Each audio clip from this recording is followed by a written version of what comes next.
मैं बात ये कर रहा था कि बच्चे की शादी हो गई, अभी नौकरी लगी, नौकरी के बाद उसकी शादी हो गई। अब शादी होने के बाद क्या हुआ? अब जो बात मां ने कही और जो बात बाप ने कही उस बात को छोड़ दिया और बेगम साहिबा की बात को तरजीह दे दी। एक हदीस पाक में आता है, रसूल अकरम सल्लल्लाहु ताला अलैहि वसल्लम ने इरशाद फरमाया, कुर्ब क़यामत की निशानियों में से, क़यामत के करीब निशानियों में से एक निशानी ये है कि नौजवान बीवी की बात को तरजीह देगा और मां की बात को पीछे कर देगा। अल्लाह, बीवी के कुछ हकूक हैं, उसके हकूक पूरे करने चाहिए। ऐसा नहीं है कि उसको जुल्म और ज्यादती, जो अपने माँ बाप को, बहन भाइयों को, अपने खानदान को छोड़ के आई है, उसका जो हक है उसको देना चाहिए, उसका जो एहतराम है वो करना चाहिए। इस पे किसी दिन इंशाअल्लाह गुफ्तगू होगी, लेकिन आज जो बात हो रही है वालिदैन के मौजू पर। अब क्या हुआ?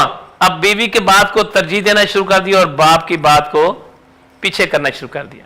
बीवी की बात को तरजीह देना शुरू कर दिया और मां की बात को पीछे करना शुरू कर दिया।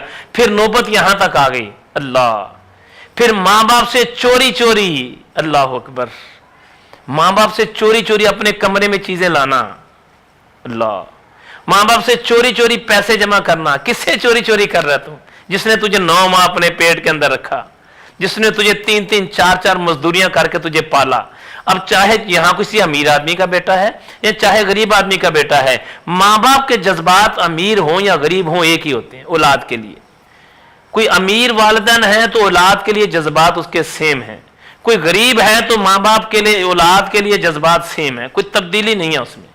जितनी अमीर मां अपने बच्चे से प्यार करती है, गरीब मां भी अपने बच्चे से उतना ही करती है। जितना अमीर बाप अपने बच्चे से प्यार करता है, गरीब बाप भी उतने अपने बच्चे से प्यार करता है। बहुत ज्यादा मुशक्कत करके कमा के लाने वाला बंदा वो भी अपनी औलाद से प्यार करता है, और जिसके पास अल्लाह पाक ने वसी रिज़्क़ दिया है, घर में बैठ के आराम से मुशक्कत नहीं करनी पड़ती, कमा के आ जाता है, मिल जाता है, वो भी अपनी औलाद से वैसे प्यार करता है। यहां पर सवाल सिर्फ ये है, अगर हम चाह रहे हैं तरक्की, पैसे का नाम भी तरक्की अपनी जगह पर है। आपने देखा होगा कई लोग ऐसे होते हैं, उनका नसीब ही ऐसा होता है, किसी दुकान पे जाके बैठ जाए वो दुकान ऊपर चलना शुरू हो जाती है, किसी कारोबार पर बैठ जाए वो तरक्की करना शुरू हो जाता है, किसी दफ्तर में बैठ जाए काम खुद ब खुद ही सही होना शुरू हो जाते हैं। खुद ब खुद ही से मुराद करेगा तो इंसान ही, लेकिन आसानियां पैदा हो जाती हैं। आप किसी मार्केट में चले जाएं, किसी दुकान पे चले जाएं, किसी कारोबार पर चले जाएं या किसी दफ्तर में चले जाएं तो मामला आसान हो जाते हैं। आप देखते नहीं, क्या कहते यार तू मेरे नाल चल यार, तेरे जान नाल ना यार मेरा काम हो जाता है ना। कई लोग ऐसे कहते हैं, या तू मेरे साथ चल यार, तुम मेरे साथ चलेगा तो मेरा काम हो जाएगा।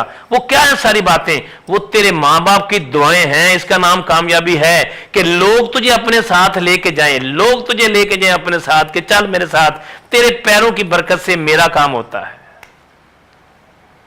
लोग तुझे लेके जाएं अपने साथ।